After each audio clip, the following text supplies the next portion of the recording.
ఇక్కడ తెలుగుదనం ముట్టిపడుతుంది. దీని గురించి ఏంటో మనం దీని స్పెషాలిటీ ఏంటో తెలుసుకుందాం వీళ్ళడికి. నమస్కారం అండి. నమస్కారం అండి. మీ పేరండి? మహేష్ నాగెల్ల. ఒక్కసారి మీ స్టాల్ గురించి మాకు ఒక్కసారి వివరంగా చెప్తారా? తప్పకుండా. సో ఇక్కడ మనకు మనబడి మాట కన్వెన్షన్ ఏది జరగబోతుందో మన తెలుగు సంఘంకి దానికి సంబంధించి మనం మనబడి ఒక స్టాల్ పెట్టాము. దాంట్లో మనబడి గురించి భాష గురించి ప్రాచుర్యం చేద్దామని చెప్పేసి మనకు ఒక అవకాశం దొరికింది. వాటిలో ఈ అవకాశాన్ని సద్వినియోగం చేసుకుంటున్నామండి. ఒకసారి మనబడి ఎలా ఉంటుంది, దీనిలో పిల్లలకి ఏం నేర్పిస్తారో చెప్తారా? తప్పకుండా. సో మనబడి అనేది ఏంటంటే ముఖ్యంగా మన ఉన్నత తరాల నుంచి ముందు తరాలకి తెలుగు భాష నేర్పించాలని చెప్పేసి మా వ్యవస్థాపకులైనటువంటి ఆనంద్ కూచిపట్ల గారు, రాజు గారు వీళ్ళంతా కూడా 2001లో స్థాపించారు మనబడి సిలికానాంధ్ర. దాని తర్వాత 2007లో మనకు మనబడి పుట్టిందండి. ఇది దాని పుత్రిక సంస్థ అనమాట. వీటిలో మనము పిల్లలకి 7 లెవెల్స్లో తెలుగు నేర్పిస్తాము. బాలబడి దగ్గర నుంచి ప్రభాసం వరకు అనమాట.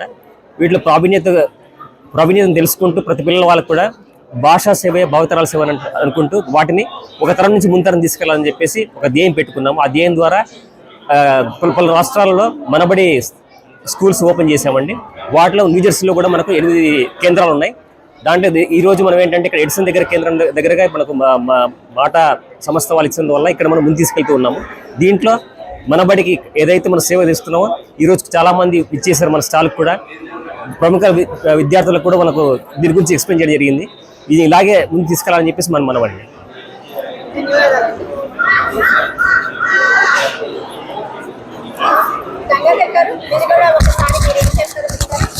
నేను నమస్కారం అండి. నా పేరు గంగాధర్ అండి. నమస్కారం అండి. నా పేరు గంగాధర్. నేను మన్రో కేంద్రానికి 100 మంది పైగా పిల్లలు తెలుగు నేర్చుకుంటున్నారు. వాళ్ళందరికీ ఏంటంటే అన్ని లెవెల్స్లో బాలబడి నుంచి ప్రమోదం ప్రభాసం వరకు అన్ని తరగతుల్లోనూ మేము పాఠాలు చెప్తా ఉన్నాము. మాకు 15 మంది దాకా గురువులు ఉన్నారు, సహాయ గురువులు ఉన్నారనమాట. ఇంకా దీన్ని ఇంకా ముందుకు తీసుకెళ్ళాలి, ఇంకా పిల్లల్ని మా కేంద్రంలో చేర్పించాలి అనే ధ్యేయంతో మేము ముందుకు వెళ్తున్నాము. అందుకనే ఇక్కడ ఇవాళ ఈ కన్వెన్షన్ సెంటర్లో మేము వచ్చి అందరికి పిల్లలకి ఎక్స్ప్లెయిన్ చేయటము, వాళ్ళకి తెలుగు గురించి చెప్పడం జరిగింది. కొంతమంది రిజిస్టర్ చేసుకోవడానికి ఉత్సాహంగా ముందుకు వచ్చారు. చూడాలండి. ధన్యవాదాలు.